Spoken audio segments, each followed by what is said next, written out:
Bonjour à tous. RENASUP est très heureux de pouvoir participer à votre journée de travail centrée sur les formations professionnalisantes. L'enseignement catholique cherche depuis plus de 3 ans à valoriser tous ces parcours de formation professionnalisante, c'est-à-dire qui englobent de Bac-5 à Bac+5. Aujourd'hui, le secrétaire général de l'enseignement catholique a missionné RENASUP et le CNEAP pour opérationnaliser un certain nombre de textes qui ont été votés au Comité national de l'enseignement catholique. C'est dans le même esprit d'ailleurs que l'enseignement catholique a créé une agence, l'agence Excellence Pro, pour aider à la promotion de l'apprentissage. Nous devions organiser un salon, vous en avez entendu parler, nous l'avons même reporté la date, mais pandémie, voilà, nous est tombée dessus. Et nous avons été obligés de surseoir à cet événement qui devait être une belle réussite, une démonstration de ce que sont capables de faire nos établissements. Mais nous n'avons pas renoncé évidemment à la promotion de ces formations, de ces parcours. Dans les prochaines semaines, vous verrez apparaître une nouvelle plateforme numérique qui valorisera tous nos établissements et toutes les formations qui s'y passent. Dans cette capsule vidéo que nous vous proposons ce matin, nous souhaitons porter l'accent sur des changements marqués par le croisement des réformes, l'une étant portée par le ministère du Travail et l'autre étant portée par le ministère de l'Éducation nationale, jeunesse et des sports. Pour y répondre, à mes côtés, Jean-Marc Petit, délégué général de RENASUP. Bonjour. Alors Jean-Marc, intéressons-nous au lycée professionnel, notamment la loi Pénicaud, ancienne ministre du Travail, et qui en septembre 2018, a sorti une loi pour la liberté de choisir son avenir professionnel. Cette loi modifie en profondeur la voie professionnelle.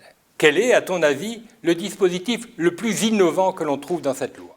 Alors, je pense qu'un des points majeurs qui, finalement, constitue bien la convergence entre ce qui a été défini par le ministère de l'Éducation nationale et le ministère du Travail, c'est cette possibilité, dès la sortie de seconde, qui doit être offerte à tout jeune, de choisir d'aller en première professionnelle, soit par la voie scolaire, classique, plein temps, soit par la voie de l'apprentissage.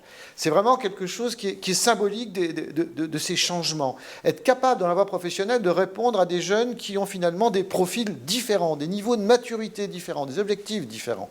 Et c'est ça qui est très important. Et ce qui est important aussi, c'est que quand ça se passe dans un lycée, eh bien, la réversibilité est possible. C'est-à-dire qu'un jeune peut, à un moment donné, se tromper. Il a continué un apprentissage et finalement, il se rend compte qu'il n'a pas la maturité, il n'arrive pas à suivre. Parce que l'apprentissage, c'est exigeant. Et tout ça, ça peut se faire à ce moment-là par un changement en terminale où il peut revenir dans la voie scolaire. Et réciproquement, d'ailleurs. Il peut, après une première de la voie scolaire, aller en apprentissage. Mais si tout ça a pu être possible, eh bien, c'est tout simplement parce que la loi Pénicaud a fortement revu la mise en place, les conditions d'ouverture d'un CFA et les conditions d'ouverture d'une formation. Parce que quand vous ouvrez de l'apprentissage en lycée, finalement, il faut que vous ayez un support qui est un CFA dont vous êtes une UFA, à moins que vous ouvriez votre propre CFA. Et on voit bien que cette possibilité va faciliter quelque chose aujourd'hui qui est nouveau, qui est très intéressant, qui est la mixité des groupes à l'intérieur des classes, donc à la fois avec une partie de scolaire et une partie d'apprentissage. Bien, merci. Alors, est-ce que ça a des répercussions sur les formats pédagogiques utilisés, même au lycée professionnel ? Oui, bien sûr. Pourquoi ? Parce que tout d'abord, le chef-d'œuvre qui a été introduit par Jean-Michel Blanquer, même si ça prend un peu le relais du PPCP, a vocation à favoriser la co-intervention dans une logique de pédagogie de projet. Or, on sait bien que les jeunes ont parfois des difficultés à accrocher aux matières générales, notamment le fait de faire intervenir dans un projet et de faire acquérir des connaissances, des compétences de l'enseignement général dans un projet, ça c'est très porteur. Et en même temps, la mixité que j'évoquais tout à l'heure, eh bien, elle amène aussi à faire évoluer les pédagogies, parce que l'enseignant, en principe, construit ses cours, ses interventions, ses séances en fonction du public qu'il a devant lui, et on sait bien que le public apprenti a souvent d'autres types d'attentes, parce qu'il a un vécu en entreprise qui lui donne un autre type d'attente, et finalement, répondre à ce type d'attente, ça profite aux deux publics, à la fois les publics de la voie scolaire et de l'apprentissage. Alors, ces mêmes textes, mais aussi on pourrait rajouter un certain nombre de textes issus du ministère de l'Enseignement supérieur, insistent beaucoup sur la notion de parcours. Et même la nouvelle directrice de l'UNICEP préfère utiliser Bac-5, Bac+5, alors que nous, dans le langage sociétal habituel, on parlait de Bac-3, Bac+3. Aujourd'hui, quel message tu pourrais adresser aux jeunes et aux familles sur cette idée de parcours ?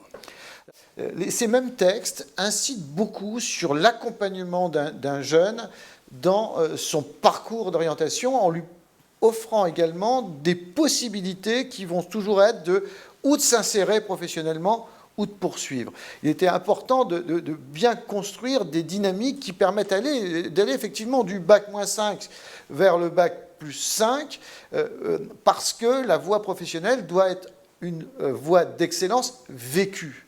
Et on voit par exemple que dans les dispositifs proposés par le ministre de l'Éducation nationale, on a vu apparaître un module poursuite d'études en terminale Bac Pro, ce qui vient officialiser cette idée que le Bac Pro n'est plus forcément un diplôme terminal, mais bien un bac comme les autres qui permet de poursuivre ensuite. Alors, poursuivre plutôt, c'est vrai, dans des formations technologiques professionnelles, notamment en BTS. Et d'ailleurs, quand on regarde la façon dont Parcoursup aujourd'hui aborde les différentes formations, eh bien, il existe des quotas qui permettent d'ouvrir réellement la poursuite d'études aux jeunes de BTS, c'est-à-dire qu'il y a bien des places qui leur sont réservées pour réussir. Et on sait qu'une fois que le jeune est entré, il a mis le pied dans le supérieur, avec aussi les méthodes du supérieur, eh bien finalement, eh bien, il peut trouver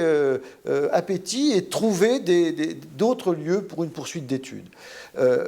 Au-delà, toujours dans les textes officiels, on a vu se fusionner les anciens parcours d'excellence qui allaient du collège vers le lycée et les cordées de la réussite du lycée vers l'enseignement supérieur pour faire un véritable parcours, puisqu'aujourd'hui, les cordées de la réussite, eh bien, ça va de la 4e jusqu'à l'enseignement supérieur. Ou peut-être, nous dire, mettre en lien l'enseignement supérieur avec le lycée et le collège, et en même temps.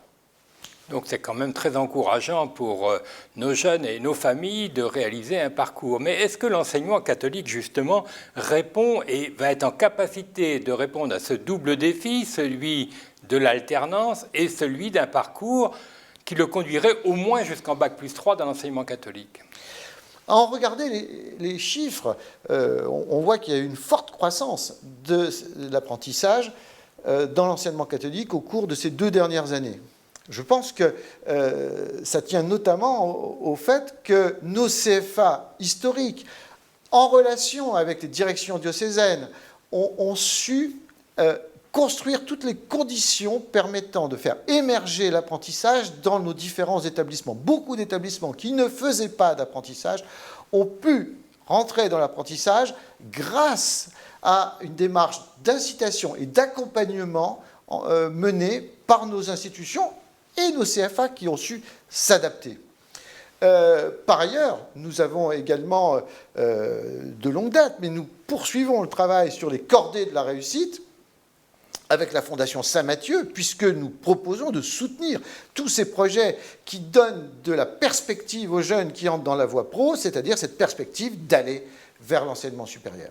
Enfin, on sait très bien aujourd'hui que le niveau Bac+3 est le point de référence dans notre système d'enseignement supérieur, et s'il l'est pour les bacs généraux et les bacs techno, il n'y a pas de raison pour qu'il ne le soit pas pour tout le monde, et c'est bien pour ça que nous avons construit et que nous développons tout un accompagnement de nos établissements pour qu'ils trouvent des partenariats leur permettant de construire une véritable offre à Bac+3 et voire même d'autres propositions qui leur permettent d'aller vers Bac+5, notamment dans les accords que nous avons avec des grandes écoles, et notamment des écoles d'ingénieurs. Merci Jean-Marc, ça fait une belle ambition pour l'enseignement catholique. Alors c'est aussi un défi, un autre défi pour nous et pour les enseignants, notamment les professeurs principaux. C'est bien pour ça que l'enseignement catholique a décidé de lancer un vaste programme de formation pour les enseignants qui devrait démarrer au cours du mois d'octobre 2021. Et nous sommes très aidés par la FADEC, par l'École des cadres missionnés et par les organismes de formation qui souvent travaillent avec l'enseignement catholique. Vous allez trouver sur l'écran qui suit un certain nombre de références pour que vous fouilliez, que vous puissiez travailler la question de l'orientation de vos jeunes. Merci Jean-Marc. Merci.